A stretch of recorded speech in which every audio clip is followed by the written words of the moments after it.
আসলে কথা কাউকে না কাউকে বলতেই হবে এবং বলা উচিত।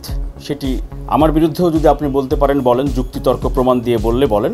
সকালে ঘুম থেকে উঠে একটি ভিডিও দেখলাম মুফতি ফজলুল করিম সাহেবের, চরমনায়ের সম্মানিত পীর সাহেব। উনি একটি বক্তব্য দিচ্ছিলেন বিএনপির ভারপ্রাপ্ত চেয়ারম্যান তারেক রহমান সম্পর্কে। ওনার বক্তব্যটি একটু দেখেন।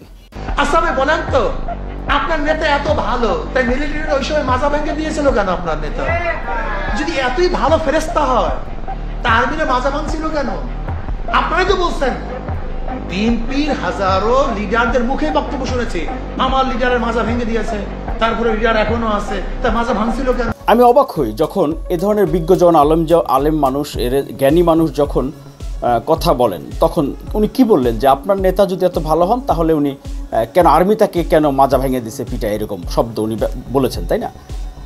যদি এমন হতো যে ওই নেতা মানুষ দেখেছে যে সে কোনো অনৈতিক কাজ করেছে, তাইলে সেটা বলতে পারতেন। আর্মি মাজা ভেঙেছে কেন, এই ধরনের বিদ্রূপ করা, এই ধরনের তাচ্ছিল্য করা, এই ধরনের হীনমন্য কথা বলা আপনার মতো একটি রাজনৈতিক দলের নেতা হিসেবে অপ্রত্যাশিত। শেখ হাসিনা তারেক রহমানকে অনেক আক্রমণ করেছেন, ব্যক্তিগত আক্রমণ, কিন্তু এই শব্দ, এই বাক্য ব্যবহার করেননি।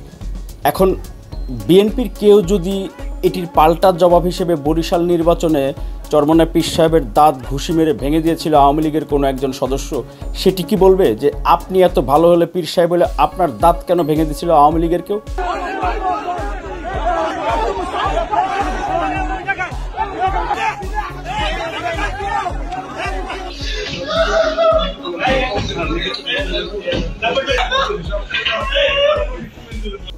সেটাও যদি কেউ বলে সেটারও আমি প্রতিবাদ করব, কিন্তু উদাহরণের জন্য, আপনাকে বোঝানোর জন্য এটি আমি আমার জায়গা থেকে উচ্চারণ করতে বাধ্য হলাম।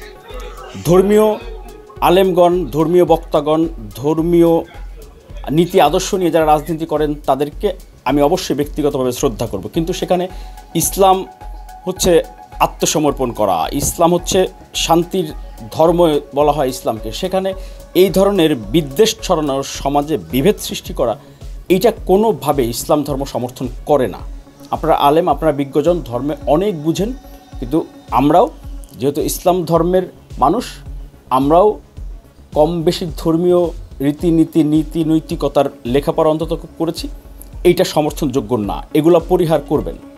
আওয়ামী লীগের চেয়ে বেশি বিএনপি বিদ্বেষী কেউ হইতে যায় না, শেখ হাসিনার চেয়ে বেশি কেউ তারেক রহমানের বিদ্বেষী হইতে যায় না। দয়া করে এই জায়গাটা নিজেরাই চিন্তা করবেন।